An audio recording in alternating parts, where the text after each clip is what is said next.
1,60,00,000 যে আবেদনকারী, তার মধ্যে 26 লক্ষ বাতিল হয়েছে ফর্ম।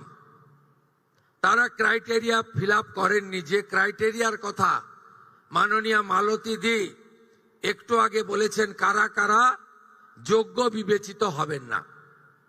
বাকি যে 1,30,00,000-এর বেশি ঝাড়াই বাছাইতে তারা যোগ্য বিবেচিত হয়েছেন, আমরা বেলা 1টার সময় আজকে টাকা ট্রান্সফার করলাম 1,09,92,378 জনকে। আজকে রাত্রি 12টা পর্যন্ত বাকিরাও পোর্টাল আপলোড হতে হতে তাদের অ্যাকাউন্টেও টাকা ঢুকতে শুরু করবে। কারা যেন বলছিলেন না যে আগের সরকারের যে বরাদ্দ ছিল, এই সরকার বরাদ্দ মাত্র 1,000 কোটি টাকা বাড়িয়ে অর্ধেক বেনিফিশিয়ারি করে দিয়েছে। আমরা একটা বেনিফিশিয়ারিকেও বাদ দেব না। যারা আমরা বেনিফিশিয়ারি বলি না, আমরা বলি এটা আপনার অধিকার। আজকেই আমরা 1 কোটি, ইতিমধ্যে 1,10,00,000-এর অ্যাকাউন্টে ঢুকিয়েছি, যার মধ্যে আমাদের তফসিলি জাতি, শিডিউল কাস্ট মা বোন দিদি রয়েছেন 26,63,555 জন।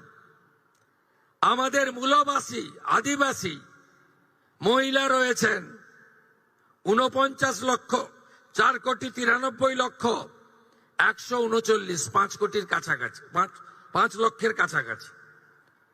বেনিফিশিয়ারি ফ্রম হিল, পাহাড়ি এলাকা, দার্জিলিং, কালিম্পং, কার্শিয়াং, ওখানকারও আমাদের নেপালি গোর্খা বোন এবং দিদি, তারা ইতিমধ্যে অ্যাকাউন্টে পেয়ে গেছেন 1,22,628 জন।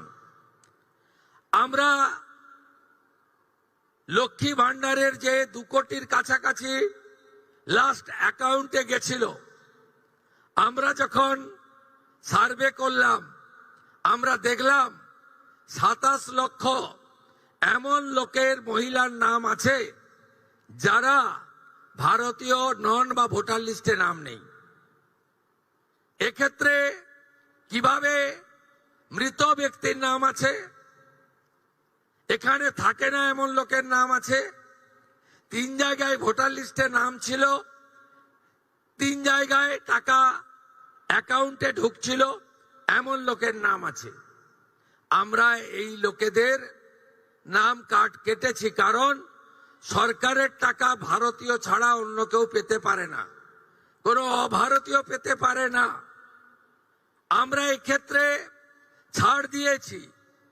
যারা বাংলাদেশ থেকে শরণার্থী হিসাবে এসেছেন, সিএতে আবেদন করেছেন, তাদের ক্ষেত্রে আমরা যতক্ষণ না সিএএ নিষ্পত্তি হচ্ছে, তাদের এই সামাজিক ভাতা চালু থাকবে, আটকানো হবে না। শুধু তাই নয়, প্রশ্ন তুলতে পারেন এরা তো মূলত হিন্দু। আমরা সেক্ষেত্রে আমাদের লোক ধর্ম পালন করেছি। যারা ট্রাইব্যুনালে অ্যাডজুডিকেট হয়ে ট্রাইব্যুনালে আবেদন করেছিলেন, তাদেরকেও আমরা যতক্ষণ না ট্রাইব্যুনালে তাদের বাতিল বলে ঘোষণা করছে, তাদের এই ভাতা চালু রাখার সিদ্ধান্ত গ্রহণ করেছি। এতে কি কোথাও ভুল হয়েছে? আপনি ভারতীয়, দেশ আপনার প্রথম। আপনি সরকারি এক্সচেকারের টাকা, ট্যাক্সের টাকা কোনো ভারতীয়কে দিতে পারেন না। আপনাদের আশীর্বাদে এলে আমরা অন্নপূর্ণা যোজনা চালু করব। 3,000 টাকা করে উপযুক্ত প্রাপকদেরকে চিহ্নিত করে তাদের সরাসরি ডাইরেক্ট বেনিফিট ট্রান্সফার সিস্টেমের মধ্যে অর্থ আমরা পাঠিয়ে দেব।